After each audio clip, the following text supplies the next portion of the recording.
8-এ পড়ি, বয়স হলো 9 বছর। আমি তখন ক্লাস 8-এ পড়ি, বয়স হলো 9 বছর। ভাই মজা আয়া। আমি 5-এর থেকে দাখিল পরীক্ষা দিয়ে দিচ্ছি। কি বলেন? কি আশ্চর্য কথা। দোকান আর পড়ি নেই। আসসালামু আলাইকুম রহমতুল্লাহ। সম্মানিত দর্শক, সারা বাংলাদেশে আমরা একজন হুজুরকে আমরা এক নামে চিনি, 1990 হুজুর, যে কিনা তার এই মুখ দিয়ে বিভিন্ন ধরনের মিথ্যা কথাও বলেছেন, চাফাবাজি এবং মানুষের কাছে ফেমাস হওয়ার জন্য অনেক মিথ্যা কথা, মিথ্যা প্রচারও তিনি করেছেন। ইতিমধ্যে আমরা দেখেছি তিনি 1990 সালে তিনি খেলেছেন, 1990 সালে ভালো টিচার হয়েছেন, 1990 সালে তিনি দাওয়াত খেয়েছেন। এবং শুধু তাই নয়, বাংলাদেশে আজগুবি কথা আমরা শুনেছি। আমি তখন ক্লাস 8-এ পড়ি, বয়স হলো 9 বছর। ইতিমধ্যে আপনার স্ক্রিনে যে ভিডিওটি দেখেছেন, তিনি বলেছেন যে 9 বছর বয়সে তিনি ক্লাস 8-এ পড়েছেন। সম্মানিত দর্শক, আমি বলছিলাম এই চাফাবাজির শেষ কোথায়? আল্লাহ পাক বলেছেন লানাতুল্লাহি আলাল কাযিবিন, মিথ্যাবাদীদের উপর আল্লাহর লানত। কখন এই মিথ্যাবাদীর উপর আল্লাহর লানত আসবে সেটা আল্লাহই ভালো জানেন।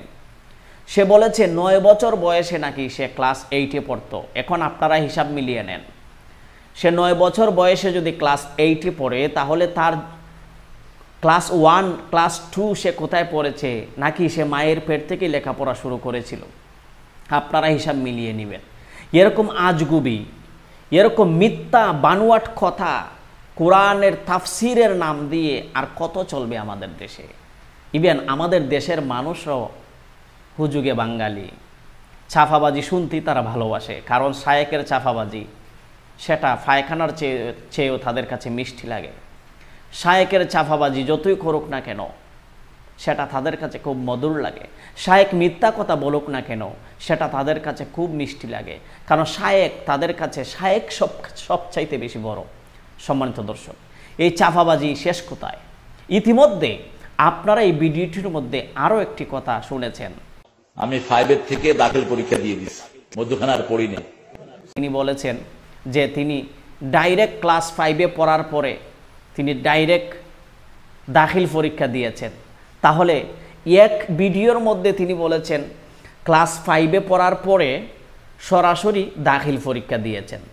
অন্য ওয়াজের মধ্যে তিনি বলেছেন ক্লাস 8-এ তিনি 9 বছর বয়সে পড়েছেন। তাহলে আপনারা এখন কোনটি সত্য মেনে নেবেন?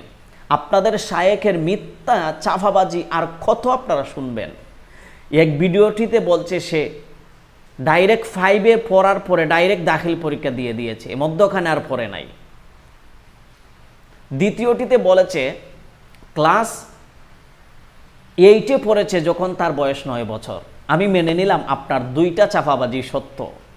জাতির কাছে স্পষ্ট আপনি যে মাদ্রাসায় বারান্দায় গিয়ে লেখাপড়া করেন নাই, এই জন্য হুটহাট করে যে কোনো বিষয়ের ফতোয়া দিয়ে থাকেন। কারণ আপনার এই বক্তব্য দ্বারা বোঝা গিয়েছে চাফাবাজি আপনি মাদ্রাসার বারান্দায়ও যান নাই। যে ব্যক্তি 5-এ পড়ার পরে সরাসরি দাখিল পরীক্ষা দিয়ে দিয়েছে, ক্লাস চুরি করে এর ভিতরে 4 ক্লাস বাদ দিয়ে দিয়েছে, সে আর কতটুকু জানবে? সম্মানিত দর্শক, আমি এই চাফাবাজি বক্তাদের কাছ থেকে মানুষকে হেফাজত করার জন্য বলছি, এই মিথ্যাবাদীদের উপর আল্লাহর লানত। এই চাফাবাজি বন্ধ করুন এবং জাতিকে সত্য কিছু দেন, সত্য কিছু প্রচার করুন। আল্লাহ পাক যেন আপনাকে হেদায়েত দান করেন। আসসালামু আলাইকুম ওয়া রাহমাতুল্লাহ।